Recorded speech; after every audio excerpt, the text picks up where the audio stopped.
પહેલાં તો face analysis કરતાં ફેસ થોડો લોંગ છે એટલે કન્વર્ટ કરવા માગું છું, જેથી આપણો આઈ મેકઅપ ડિફરન્ટ રહેવાનો છે. ક્લિન્ઝિંગ થઈ ગયું છે, મોઇશ્ચરાઇઝિંગ થઈ ગયું છે. એના પછી પ્રાઇમર લગાવવાની ટેકનિક સ્મૂથ કરો, સ્પ્રેડ કરો, સ્મૂથ કરો, સ્પ્રેડ કરો. આનાથી પ્રોપર લાગશે.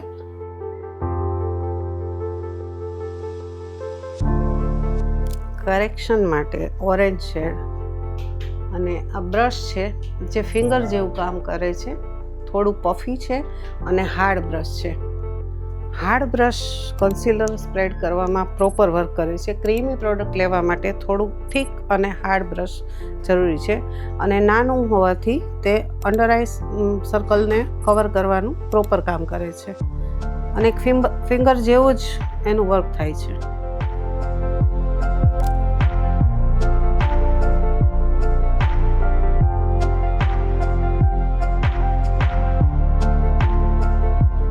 કલર કરેક્શન પછી કન્સીલરને થોડું સ્પ્રેડ કરી એક્સ્ટ્રા મટીરિયલને સાઈડમાં કાઢી ટેપ ટેપ ટેપ ટેપ. જ્યારે મેકઅપ કરવો છે ત્યારે ફૂલ ફેસનો સિંગલ શેડ કરવો બહુ જરૂરી છે. તો જે કલર અનઇવન છે એને આપણે સ્કિન ટોન પ્રમાણે મેચ કરશું, જેથી આપણને એક પ્લેન ફેસ મળે અને એના ઉપર પછી આપણે પ્રોપર ક્રિએટિવિટી કરી શકીએ. સેમ સ્કિન શેડનું જ કન્સીલર યુઝ કર્યું છે અહીંયા.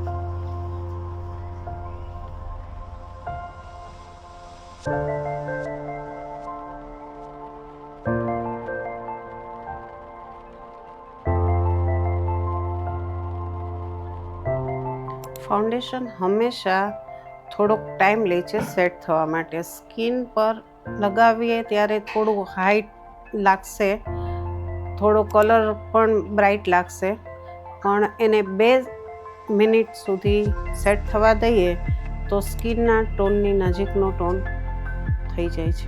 સ્કિન ટોનની નજીકનો જ શેડ લેવાનો. એકદમ બ્રાઇટ શેડ ઉપર આવશું તો એ જ ફાઉન્ડેશન બ્લેક થવાના, ગ્રે થવાના ચાન્સીસ મેક્સિમમ છે. એટલે કલર ટોન સમજવો બહુ જ જરૂરી છે. સ્કિનનો અંડરટોન સમજવો બહુ જ જરૂરી છે. અંડરટોન પ્રમાણેનું જ ફાઉન્ડેશન સિલેક્ટ કરવાનું રહેશે. આપણે વોર્મ ટોનનું ફાઉન્ડેશન લીધું છે કારણ કે આઉટફિટ પણ યલો શેડમાં છે અને એનો આઈ મેકઅપ પણ યલો ઓરેન્જ શેડમાં જવાનો છે. એના કારણે વોર્મ ટોન લઈ અને સ્કિનને થોડી વધારે બ્રાઇટ કરીશું અને પ્રસંગ પ્રમાણે એ પણ બ્રાઇટ પણ લાઇટમાં રહેવાની છે. તો લાઇટિંગમાં જે પ્રોપર શેડ લાગે એવો થોડો યલો ટોન.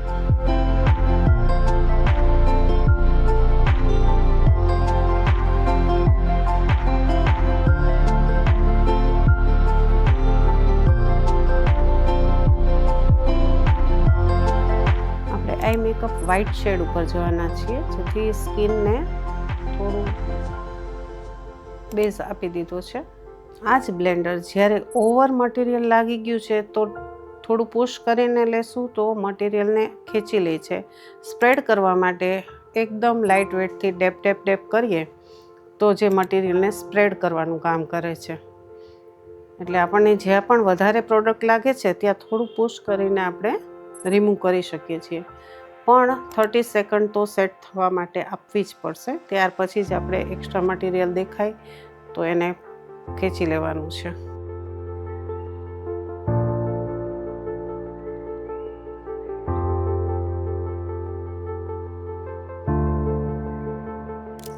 બ્લશ ઓન અને કટિંગ માટેની ટેકનિક છે આઈબ્રોની આર્ચ પાસેથી ear, half of the ear સુધી આપણે થંબ લઈ જવાનો છે. જે એરિયા છે તેમાં કટિંગ શેડ અને બ્લશ ઓન શેડ આવશે.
હવે જ્યારે બેઝ રેડી થઈ ગયો છે ત્યારે આપણે ફિક્સિંગ સ્પ્રે આપીને ફિક્સ કરીશું. ત્યાર પછી આઈ મેકઅપ સ્ટાર્ટ કરીશું.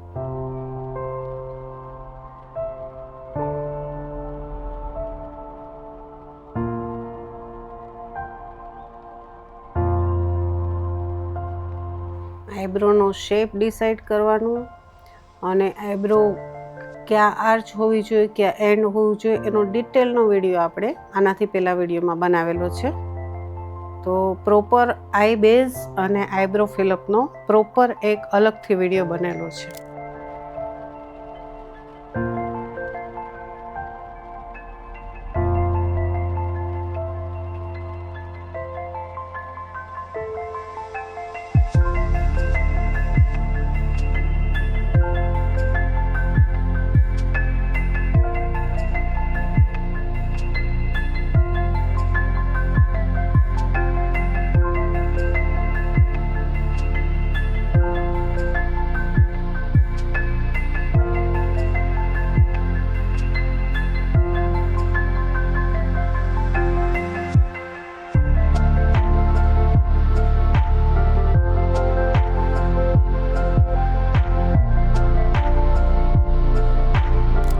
જ્યારે આપણે રાઉન્ડ શેપમાં આઈ શેડો કરવો છે ત્યારે કોર્નરથી બિલકુલ બારે નહીં જવા દેવાનું અને રાઉન્ડ શેપમાં જ સ્પ્રેડ કરીશું.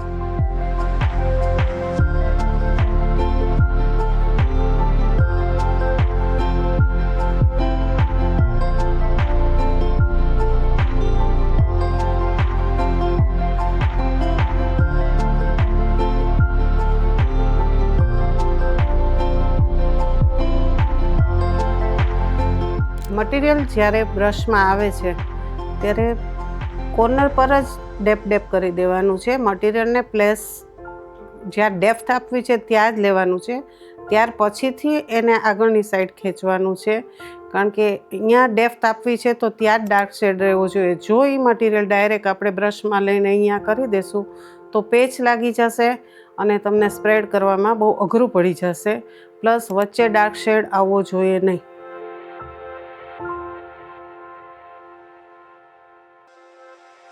જ્યારે હું આગળ ખેંચું છું ત્યારે બ્રશમાં જે મટીરિયલ છે એટલાથી જ ખેંચાય છે. મટીરિયલ લઈને આગળ જવાનું નથી. પર્પલ પછી તરત જ પિંક શેડને આપણે પ્લેસમેન્ટ આપી દઈશું.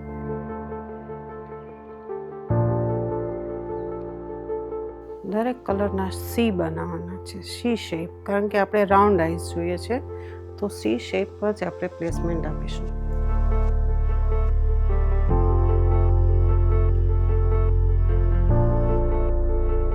હવે જ્યારે પિંક શેડ આવી ગયો છે તો આ ડાઉન લાગે છે. જેટલી વાર આપણને જે કલર જોઈએ છે ન મળે એટલી વાર આપણે એને મટીરિયલને ત્યાં પ્લેસમેન્ટ આપતા જ રહીશું.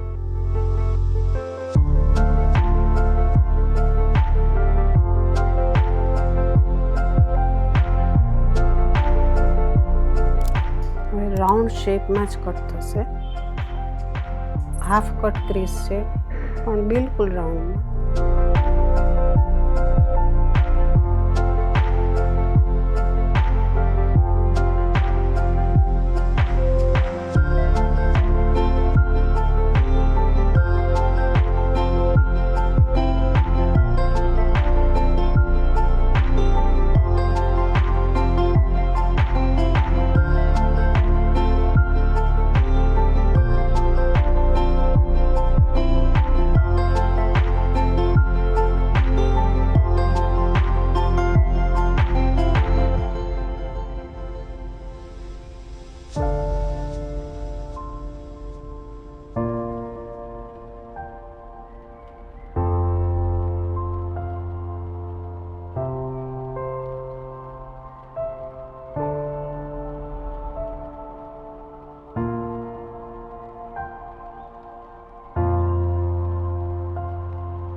રાખીના લુક માટે પ્રોપર બ્રાઇડ રેડી છે.